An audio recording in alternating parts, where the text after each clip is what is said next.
Imaginem só o cenário. A gente ouve perfeitamente uma instrução divina, entende cada vírgula e ainda assim continua marchando a passos largos na direção completamente errada. Loucura, né? Mas não é por ignorância, não. É por causa de um desejo escondido. Hoje, na nossa análise, nós vamos desvendar um dos relatos mais intrigantes, quase como um filme épico da antiguidade, lá do texto de Números 22. É literalmente o momento em que o mundo invisível colide de frente com a ambição humana. Mas olha, antes de entrar na história, vamos pensar numa coisa que muda tudo. E se aquele obstáculo frustrante na vida, aquilo que parece dar tragicamente errado, for na verdade uma intervenção ativa lá do alto para bloquear um caminho que ia acabar em destruição? A grande tensão do relato de hoje está exatamente aí, na nossa capacidade absurda de praticar o auto-engano, mesmo quando a vontade divina planta um muro gigantesco bem no meio da nossa estrada.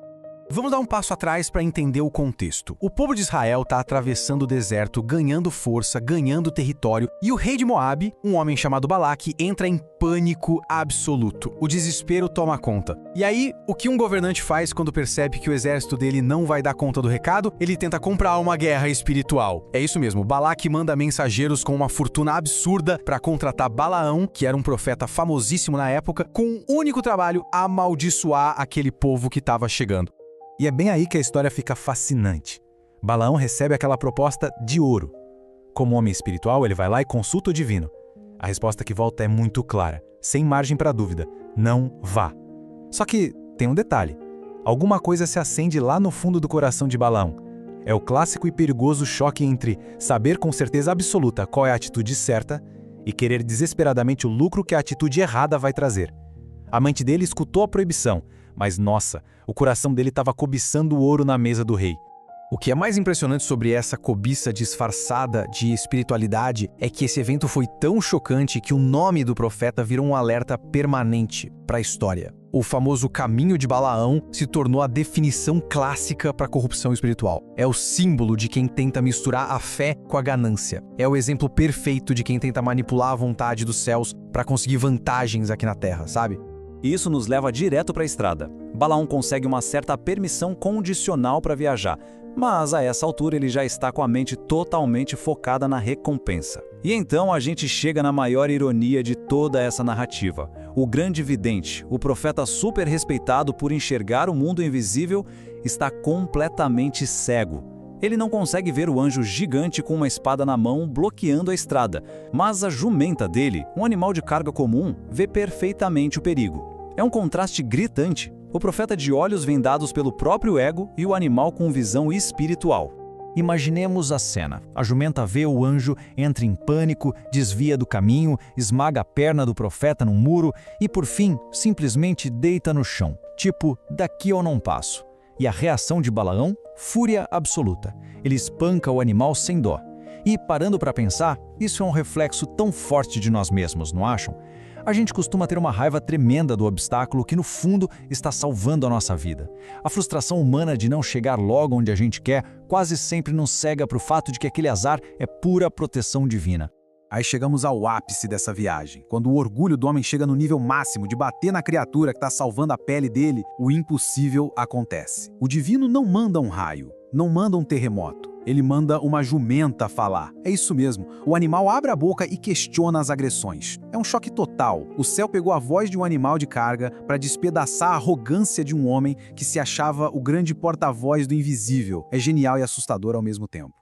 Para a gente entender o peso disso na teologia, olha como o estudioso João Calvino resume a situação. O problema de Balaão não era a falta de comunicação espiritual. Ele ouvia, ele sabia o que fazer. Mas, como Calvino diz, não adianta nada só ouvir a voz divina se a gente não se submete a ela de verdade. Ter o conhecimento espiritual, mas sem reverência, é completamente inútil. A fé real é abaixar as armas da nossa vontade e simplesmente obedecer. E o Charles Spurgeon também vai direto ao ponto aqui de um jeito fantástico. Ele fala que uma jumenta falante é, no fim das contas, a lição máxima de humildade. Sabe por quê? Porque quando a gente fica arrogante demais, com o coração endurecido por intenções ocultas, o céu pode usar qualquer coisa para corrigir a gente. Até os meios mais simples e humilhantes. Não tem limite para o que pode ser usado como freio de mão para parar uma rota perigosa. E é exatamente por isso que o John Wesley traz um alerta tão sério. Balaão caiu numa ilusão muito perigosa, a de achar que dava para barganhar. Ele tentou criar um meio termo, uma área cinzenta onde ele pudesse agradar a Deus e ao mesmo tempo ficar com os presentes de Moabe. Mas Wesley lembra, tentar negociar o inegociável com o céu é um perigo extremo. Se a direção já foi dada claramente, tentar renegociar é só o som da desobediência tentando parecer piedosa. Para fechar essa parte da análise, o R.N. Champlin identifica a raiz de tudo com uma precisão cirúrgica. A falha fatal não foi um tropeço qualquer no caminho, foi o coração dividido. A ganância operava ali nas sombras, criando a falsa ideia de que ele podia agradar lá em cima sem largar o troféu aqui de baixo. Aquela tentativa cansativa e inútil de servir a 2 mestres simultaneamente. A gente sabe muito bem que isso nunca funciona. Mas vamos trazer tudo isso para a nossa realidade prática. Como é que essa história de milênios atrás bate na nossa porta hoje? Pensemos naqueles sinais clássicos. Do nada uma porta se fecha. Um projeto incrível, super bem estruturado, simplesmente trava, sem explicação lógica. Ou surgem obstáculos que parecem pura falta de sorte. A nossa reação imediata é reclamar. Mas a jornada de Balaão nos obriga a olhar para essas frustrações com uma lente completamente nova. A grande virada de perspectiva é essa. E se a porta fechada não for um castigo? E se o plano que travou for, na verdade, um escudo te protegendo? Sabe aquela frustração gigantesca que faz a gente querer brigar com a situação, igualzinho o profeta batendo no animal? Muitas vezes é a intervenção mais amorosa que existe. O obstáculo que paralisa a nossa vida pode muito bem ser um resgate de urgência, tirando a gente de um caminho que ia terminar em pura autodestruição. Isso nos leva à resolução final e perfeita de toda essa tensão. Ao longo de todo o texto bíblico, os fracassos sempre apontam para uma necessidade gigantesca de redenção. E o contraste aqui é lindo. De um lado, a gente tem o profeta caído, com o coração consumido pela ganância, tentando fazer acordos.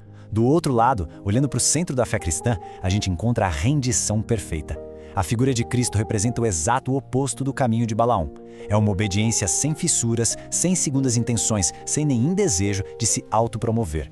Vamos comparar isso de perto porque ilustra de forma brilhante como o sacrifício definitivo resolve os fracassos exatos de Balaão.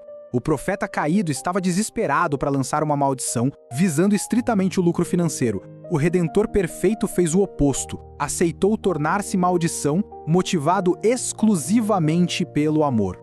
Balaão precisou ser detido à força, encurralado por uma espada divina na estrada. Cristo, em contraste absoluto, caminhou de forma voluntária, entregando-se sem qualquer resistência ao propósito estabelecido. Nós chegamos ao fim da nossa análise de hoje. E é simplesmente impossível sair dessa história sem fazer uma reflexão profunda. A pergunta que fica martelando nas nossas mentes é esta: onde nós estamos, na nossa própria jornada, tentando mostrar obediência ao divino, mas mantendo secretamente um plano B escondido no bolso? Onde é que o nosso coração está dividido entre o que sabemos ser certo e a recompensa terrena que a gente cobiça? Porque no final das contas, ou a gente segue de forma íntegra a voz verdadeira, ou inevitavelmente vamos esbarrar num bloqueio intransponível no meio do caminho. Fica o convite para essa reflexão e a gente se vê no nosso próximo encontro.